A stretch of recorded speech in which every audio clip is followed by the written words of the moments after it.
What's going on, guys? This is Rob, and if you're enjoying the content here on my channel, then make sure you hit the like button and make sure you hit subscribe so you can help decide what direction the content on my channel goes in the foreseeable future.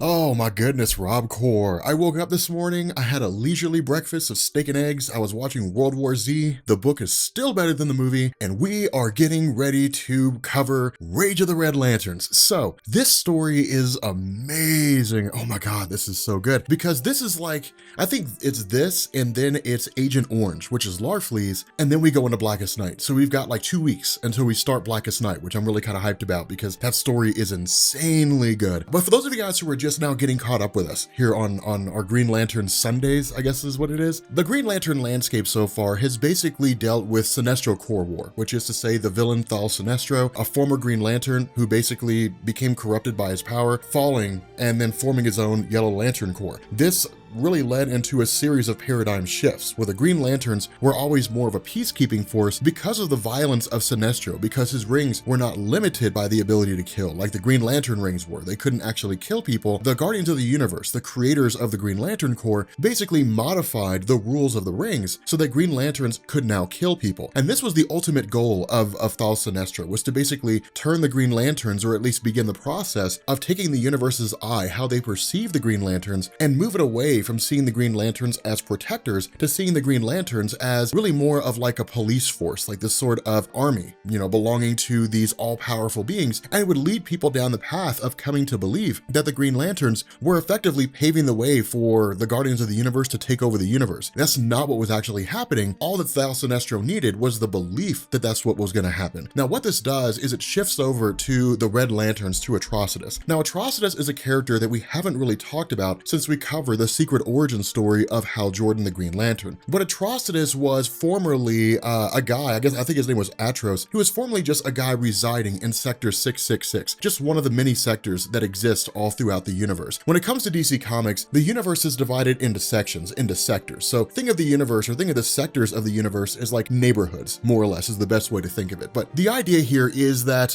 when the Guardians of the Universe, before they created the Green Lanterns, they had what were called the Manhunters. The idea was that if there was going to be a peacekeeping force around the universe, then the best way to do that was to use robots, because robots were only governed by their programming. They weren't governed by emotion. They weren't governed by fear, rage, anger, wrath, any of those things. Now, this eventually led to the programming of the Manhunters going awry, and one of the first casualties of their screwed up programming was Sector 666. And at this time, the family of Atrocitus was basically destroyed in the conflict. Now, the reason why this matters is because what happened following this is Atrocitus was just set by absolute pure rage. Now, as we know, rage is one of the aspects of the emotional spectrum. Remember, when it comes to the whole Green Lantern mythos, the Blue Lantern rings of hope, the Orange Lantern ring of avarice or greed, the Yellow Lantern ring of fear, they're all tied into the emotional spectrum. So long as there's an emotion of rage, so long as somebody in the universe is mad as hell, there will always be a source of energy for the Red Lanterns. And so because of this, a lot of what this early story really does is just kind of flesh out the nature of Atrocitus forming his own Red Lantern Corps. Now again, all that's really required in order for a person to be able to form a corps is to tap into the emotional spectrum. But it's easier said than done. It really just requires somebody to be so angry that it basically encompasses their heart. They become the living embodiment of rage. When that happens, it's almost like going Super Saiyan for the first time in Dragon Ball, right? Like you just kind of manifest these new powers and abilities. With the Green Lanterns, they just suddenly pop out a power battery and they're able to tap into this emotional spectrum. Now again, what this does is it leads to Atrocitus becoming the first of the Red Lanterns. Now the other half of this is, again, this continued fallout of Sinestro Corps War. And again, we covered that. We talked about that during the Sinestro Corps War proper. We said that that story was going to lay the groundwork for a lot of things that came after, and there were going to be a lot of threads coming out of that that were going to continue on. One of the things that takes place here, and really one of the major threads that leads directly into Blackest Night, is what it was that happened to the Anti-Monitor. The Anti-Monitor is basically the harbinger of the death of the multiverse.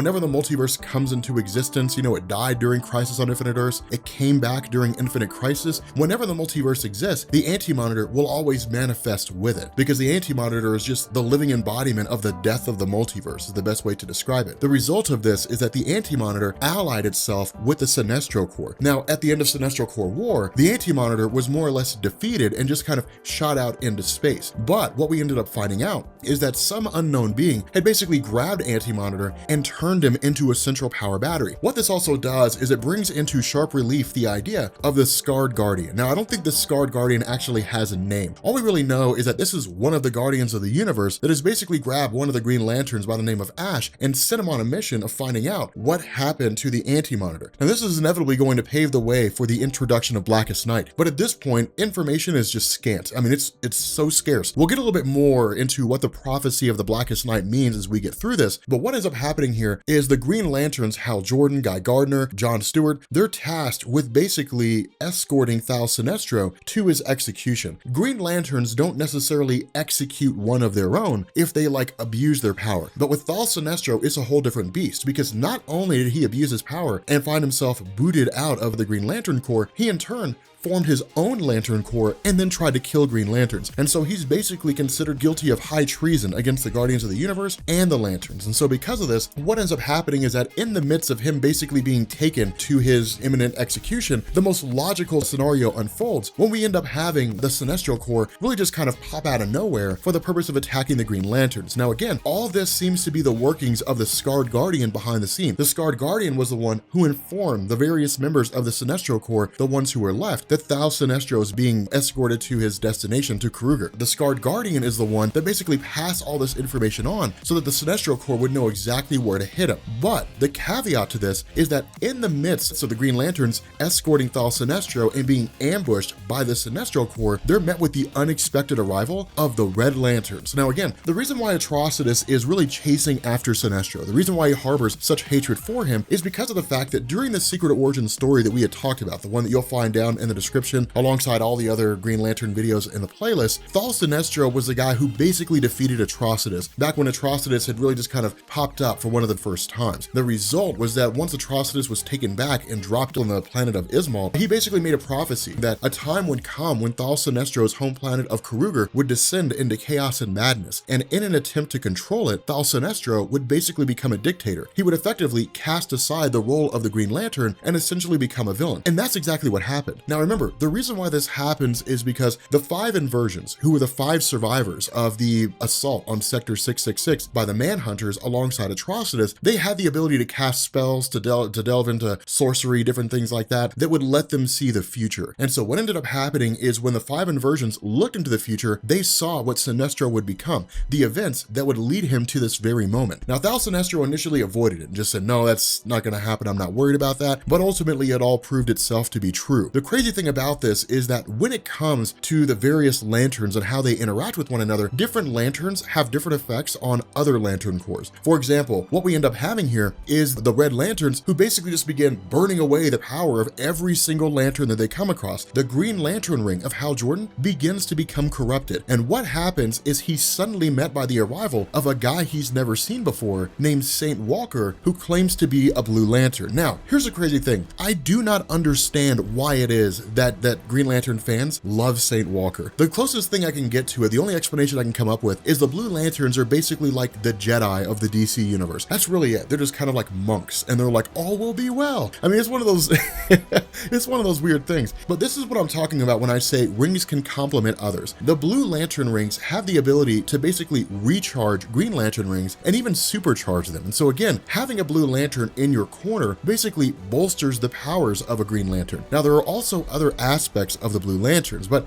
in terms of where they come from, in terms of how they got here, what we know is that in the aftermath of the Sinestro Corps War, we basically had this prophecy of Blackest Night. Now, the prophecy of Blackest Night, again, was another vision from the 5 inversions. They had looked into the future and they had seen there's going to be this massive war of light, that basically what's going to happen is that all the different lantern corps are going to fight one another. The entire emotional spectrum is basically going to be obliterated. All life in existence is going to vanish, and it'll be nothing but blackness, the Blackest Night. It's quite literally what it sounds like. Now, the idea is that the Guardians of the Universe were warned by Abin Sur, the predecessor to Hal Jordan, the guy who crash landed on Earth, told his ring to go find a replacement, which chose Hal Jordan. That guy, Abin Sur, had been told of the prophecy of Blackest Night by Atrocitus. Abin Sur had reported his findings to the Guardians of the Universe, and they chose to ignore it. What ended up happening, and the significance of the Sinestro Corps War, is it brought into sharp relief other lantern corps are starting to pop up. The Zamorants, the women, or I guess the different different aspects of the Guardians of the Universe who used to be Maltusians or women or whatever, who broke off and began tapping into the love aspect of the emotional spectrum. They have their own core. Now we have the Red Lanterns.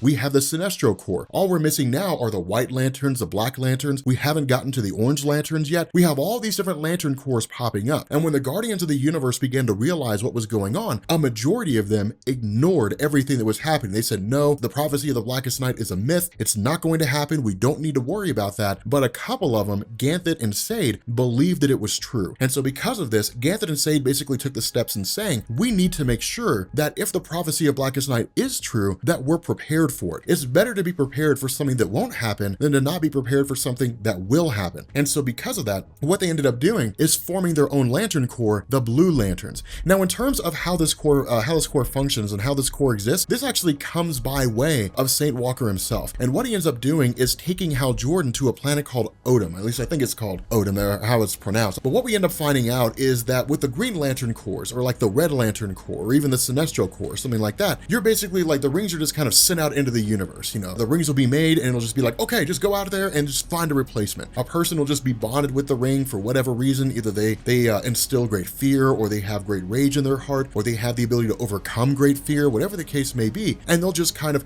take off, just be sent to training, and they'll become a member of that core. With regards to the Blue Lanterns, it's not that way. What happens here is that they are far more strict when it comes to inducting members into their group. The process takes days and weeks. A person is brought before the Blue Lanterns, and they're basically sent through this massive ritual. Now, the reason for this is because of the fact that the Blue Lanterns are largely considered to be the most powerful lantern corps. Now, this is before the emergence of the White Lanterns, to be honest, but with regards to the Blue Lanterns at this point in time, they're considered to be the most powerful because there's hope. Now, the Blue Lanterns, in terms of what they can do, again, can basically cleanse a person of the Red Lantern rage, and we'll get to that we'll get to why that happens here in a second. But the idea is that the Blue Lanterns are really more of like a foundation. You know, I mean, they have abilities and so on and so forth, but the Blue Lanterns can only really use their power if they're in the presence of like a Green Lantern. So everything has checks and balances, and that's the really cool thing about this. It's one of the reasons why the Green Lantern mythos is so just kind of intriguing and interesting, is because a ring is powerful against one type of ring, but not against another. You know, it complements one of the Lantern cores, but not another. There's always these different checks and balances that go into this whole thing. Now, the other half of this is that we also pick up with the idea that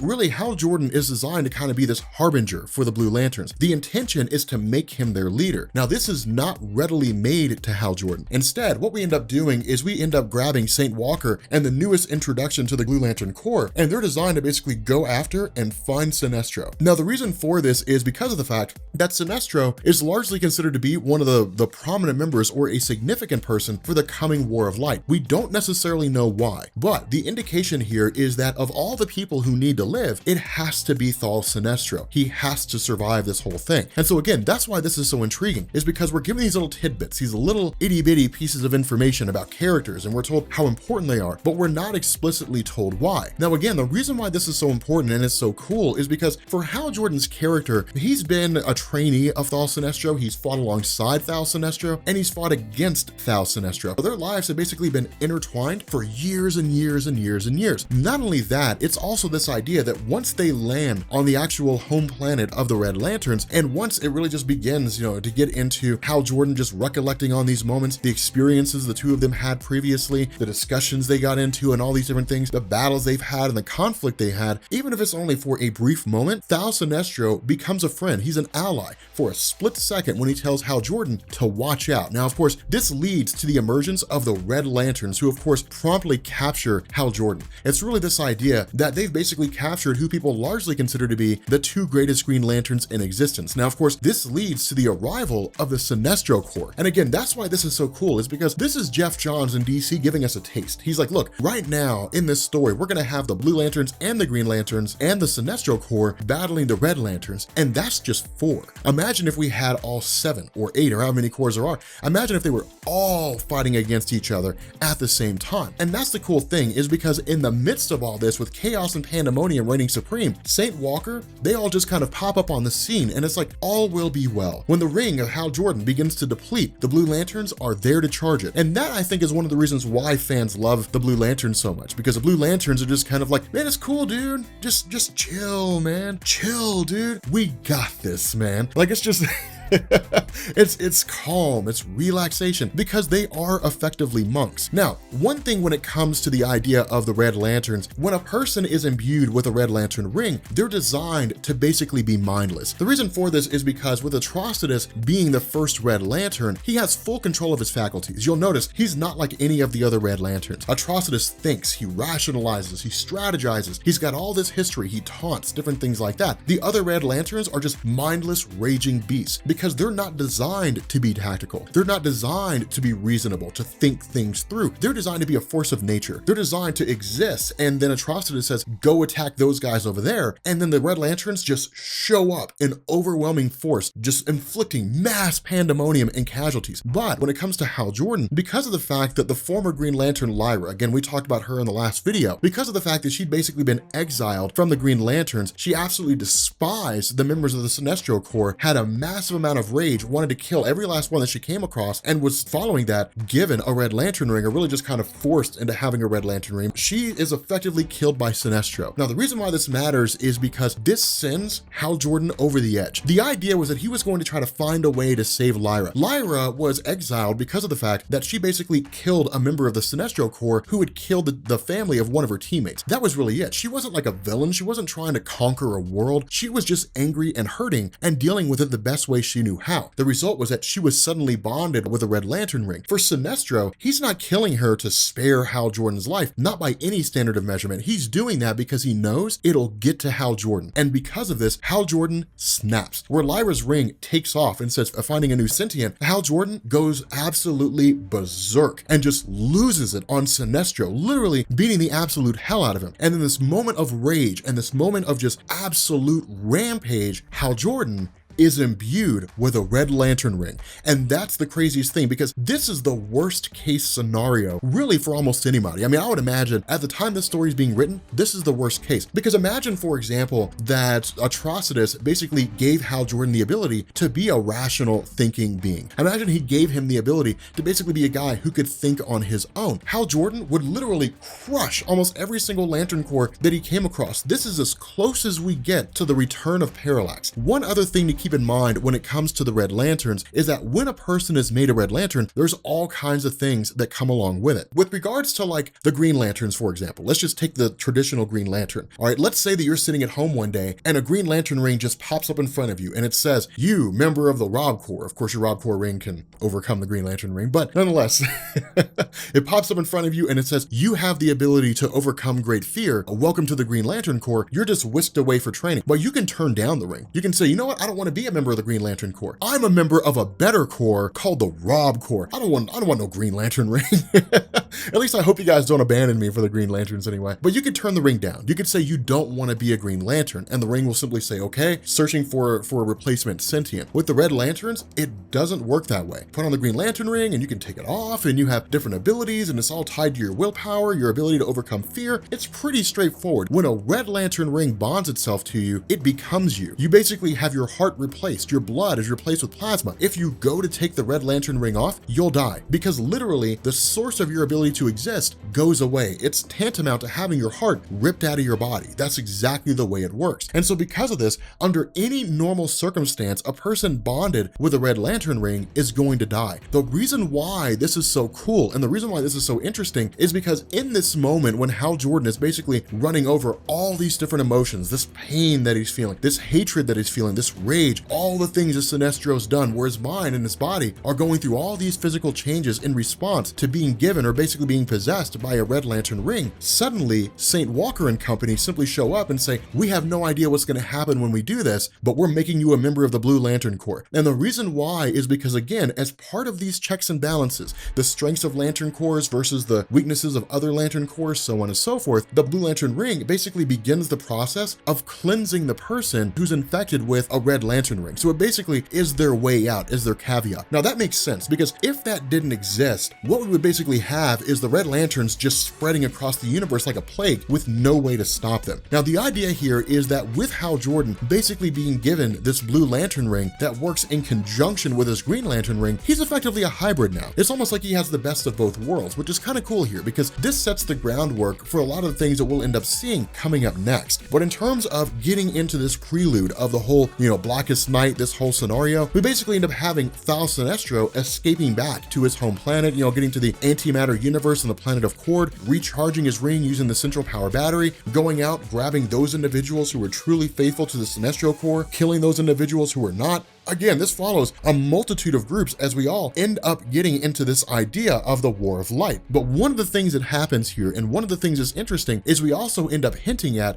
the Orange Light of Avarice. Now, the Orange Light of Avarice has not been discussed yet. We haven't really done anything about it yet. That'll be the next video that we do. But the Orange Light of Avarice is basically the Orange Light of Greed, and it belongs to a singular guy named Larfleeze. Now, in terms of why he lives in the Vega system, in terms of why it is the Guardians of the Universe have always been hands-off, we'll get into that as we get into his own individual story. But in terms of like the Star Sapphires, for example, Carol Ferris, the girlfriend of Hal Jordan, joining the Star Sapphires, this comes by way of the fact that with Hal Jordan basically taking off from Earth, with Carol Ferris having continually rebuked him, she now has a change of heart. She wants him back. She wants him there. And because of that, when Hal Jordan is basically off in space and Carol Ferris takes off to clear her mind, her emotions begin to get the better of her. She begins to feel sadness. She begins to feel a loss of love. Because of this makes her a target for the Star Sapphires. And so like she was originally, at least way back in the 1950s when she was a Star Sapphire, this is history repeating itself all over again. And so again, that's the basis behind this Rage of the Red Lantern story. Yes, it deals with the Red Lanterns, but it's also this coming together of all these different Lantern Corps, because this is the last piece of the puzzle until we get to Blackest Night. The whole story of Orange Lantern of Larfleeze deals almost exclusively with him. There's some other things that are thrown in there here and there, but this is basically the stepping stone into Blackest Night. We could actually skip Agent Orange and then just jump into this, and that would really be it. We're not going to, but we could. We could just jump into Blackest Night. It would take a little bit away from the story though. But again, I'm pretty excited. I'm pretty hyped because we've got Agent Orange and then we've got Blackest Night. What we might do next week is we might double up. We might do Agent Orange and then start Blackest Night. I have no idea. But if you guys are new here to Comics Explained, make sure you guys hit the sub button to become part of the Rob Corps. If you guys enjoyed this video, make sure you drop a like, and yeah, I will catch you all later. Peace.